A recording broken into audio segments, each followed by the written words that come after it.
നമസ്കാരം. ഡൂഡിൽ ജോട്ട്സിൻ്റെ പുതിയ വീഡിയോയിലേക്ക് എല്ലാവർക്കും സ്വാഗതം. ഇന്ന് നമുക്ക് എൻ്റെയും നിങ്ങളുടെയും ജീവിതശകലങ്ങൾ എവിടേക്കോ പ്രതിഫലിക്കുന്ന ഒരു കഥ കേൾക്കാം. ഒരുപക്ഷെ ലോക്ക്ഡൗൺ കാലത്ത് ഞാൻ വായിച്ചതിൽ വെച്ച് എനിക്ക് ഏറ്റവും പ്രിയപ്പെട്ട ഒരു കഥ. നമുക്ക് കഥയിലേക്ക് കിടക്കാം. ഞാൻ ഇന്ന് ജീവിച്ചു. അതെന്താണ് അങ്ങനെ എന്നല്ലേ? ജീവിതം എന്ന നാട്യത്തിൽ അരങ്ങു തകർത്താടുന്ന വെറുമൊരു വേഷം മാത്രമായിരുന്നു ഞാൻ.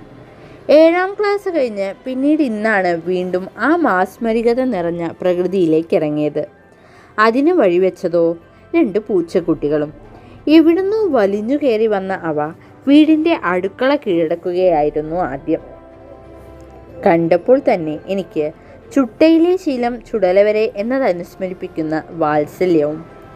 അവ 3 എണ്ണം ഉണ്ടെന്നാണ് അറിഞ്ഞത്. പക്ഷേ 2 എണ്ണമേ എൻ്റെ വീട്ടിൽ രംഗപ്രവേശനം ചെയ്തിട്ടുള്ളൂ.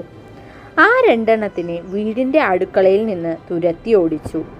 3ാമത്തേതിനെ തിരഞ്ഞ് വീടിന് ചുറ്റും കുറേ നടന്നു.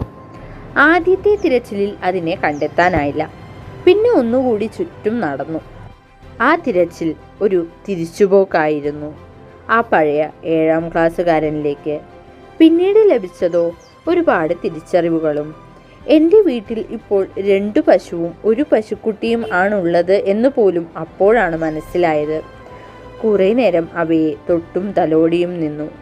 അവയ്ക്ക് ആദ്യം പരിചയക്കേട് തോന്നിയെങ്കിലും പിന്നീട് അടുക്കാൻ മടിയൊന്നും തോന്നിയില്ല. പിന്നെ ആലോചനയിലായിരുന്നു ഞാൻ.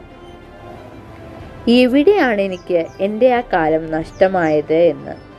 7ാം ക്ലാസ് കഴിഞ്ഞ് പിന്നെ എന്നോ പുസ്തകങ്ങളുടെ മാത്രം ലോകത്തേക്ക് ഒതുങ്ങുകയായിരുന്നു.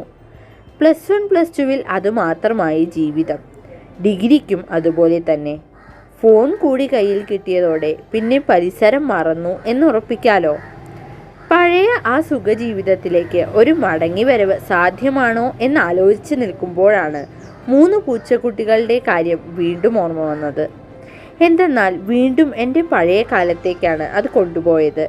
2 എണ്ണം ഒരുമിച്ചും മറ്റൊന്ന് എവിടെയാണെന്ന് പോലും അറിയാതെ ഒറ്റയ്ക്കും. ലോക്ക്ഡൗൺ ആയിട്ടും ഇതൊക്കെ തിരിച്ചറിയാൻ ഇത്രയും ദിവസം എടുത്തില്ലേ എന്നാണ് ഖേദം.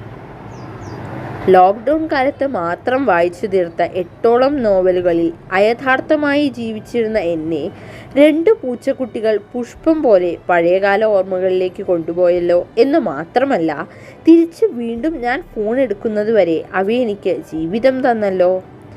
വീണ്ടും ഞാൻ ഫോണിൻ്റെയും വായനയുടെയും മിഥ്യാജീവിതത്തിലേക്ക് കടന്നുകൂടി.